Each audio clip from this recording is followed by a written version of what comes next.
Hey family, what's good? This is your girl. I am the Bronze Goddess, and I'm actually here today to film another strawberry letter. But before I get into today's video, I want to remind you guys to check out both my books. The first one is called The Dating Game, How to Find Yourself While Looking for Mr. Right. And the second book is my newest release, which is called Breaking the Man Code, The Key to Unlocking His Heart. You can purchase both books on Amazon.com, Kindle, and BarnesandNoble.com. But this past weekend, I had a speaking event in Buffalo, New York, which was incredible. I'm hoping to do a recap video so you guys can see what that weekend was like. But I actually had to order quite a few copies to take with me for the book signing, so I have a few additional ones on hand. If you would like to purchase an autographed copy of my latest book, send me an email at breakingthemancode@gmail.com for pricing information so we can exchange your shipping info, and also let me know who you'd like me to make your book out to. So as you guys see, it's limited time available because I'm just going to use the books that I have on hand. Once these are sold out, they're sold out. So I hope you guys go ahead and support that. Anyway, without any further ado, let's get started with today's video. Let's go get 'em. I was working at a meat processing plant that had a work release program for inmates in the county prison.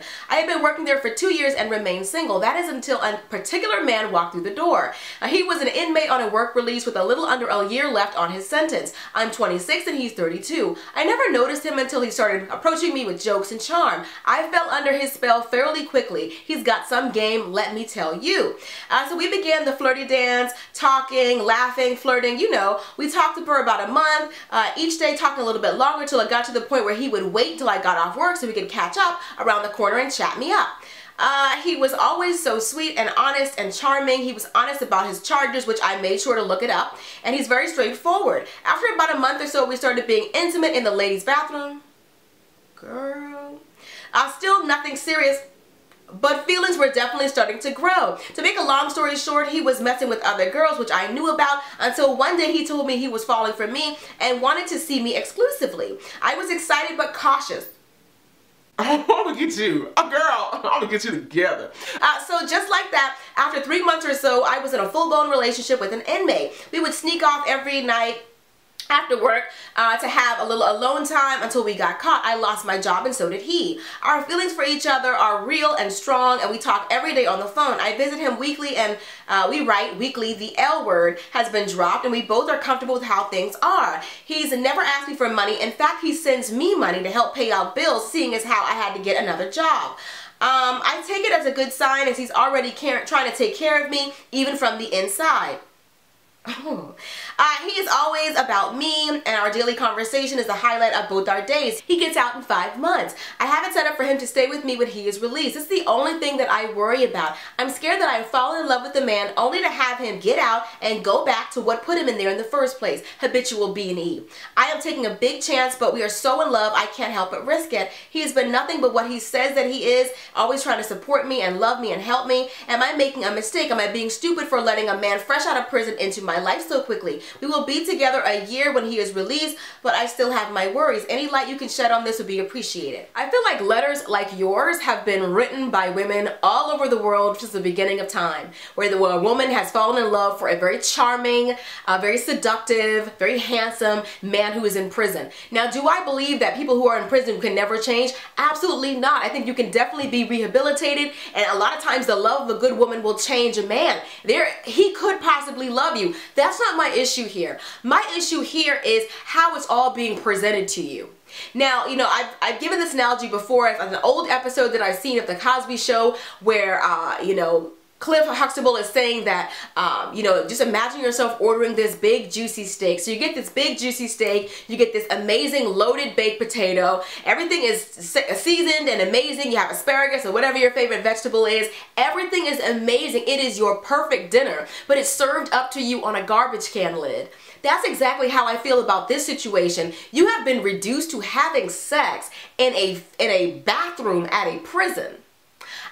Honestly, I just don't feel like this is the way that God would present your mate to you. It's not saying that he can't be really rehabilitated and you couldn't have pursued a relationship with him once he had gotten out. It's just the way that it was presented. And you say he has all these women that you knew about. So it already sounds like he's very good at the gift of gab. A ladies' man, always be cautious of a ladies' man because you may be one of his ladies.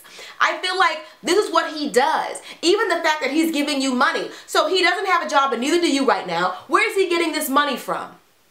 Like, you don't realize that maybe he's getting those other women that you don't even know about or giving him money, and he's giving that money to you?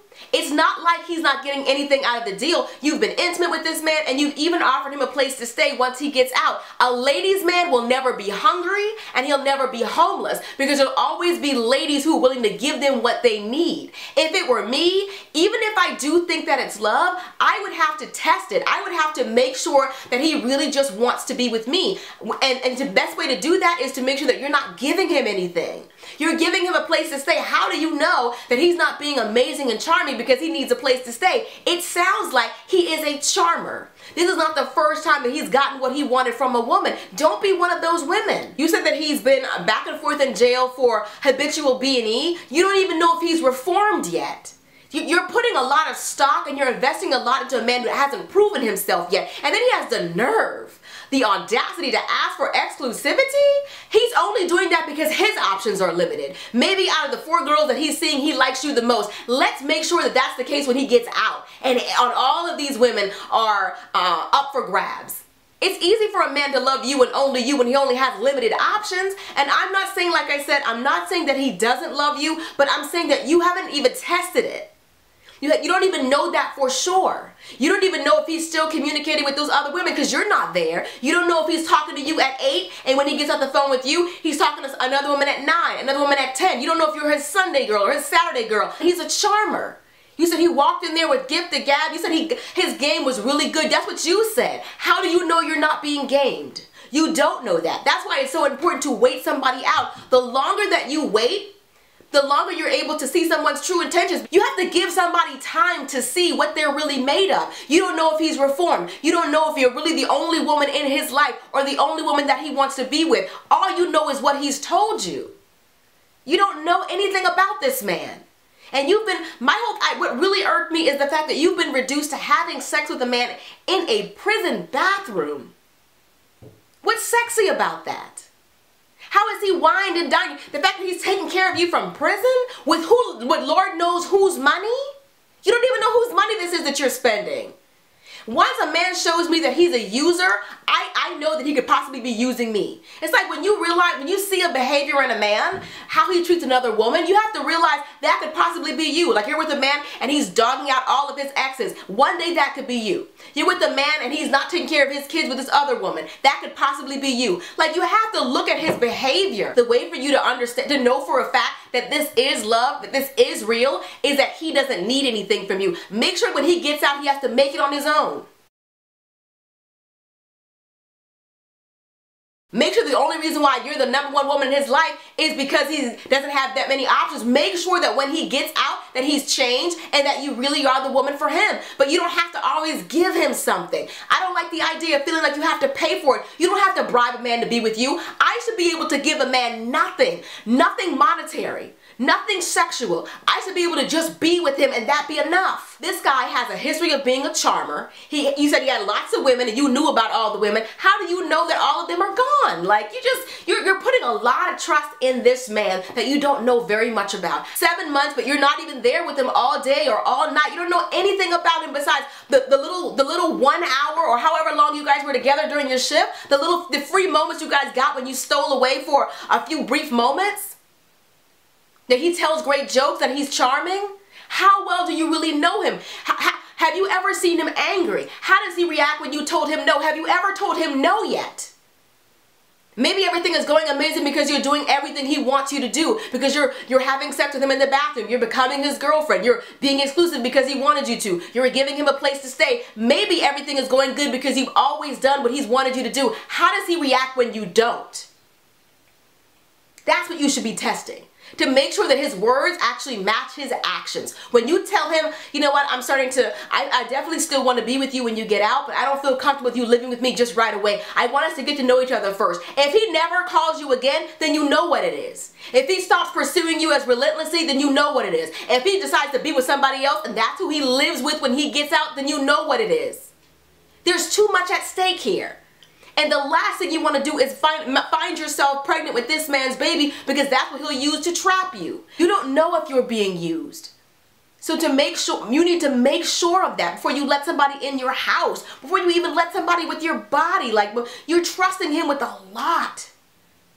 Do you know if this man has been tested for all of the diseases? What do you really know about him besides he's charming and funny?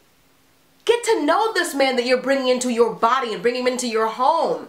Don't be so interested in having somebody who will love you and having bae that you're not making sure that bae is qualified to date you. Just because somebody wants you doesn't mean they should have you. Alright, I love you guys. I hope you guys have enjoyed this video. Be sure to thumbs up if you did. And if you want an autographed copy of my latest book, be sure to drop me an email at breakingthemancode@gmail.com. But if you want to purchase the book, you can always do that on Amazon, Kindle, and BarnesandNoble.com. And I love you guys. I'll see you all in the next video. Till next time, later divas and dudes. Deuces, honey.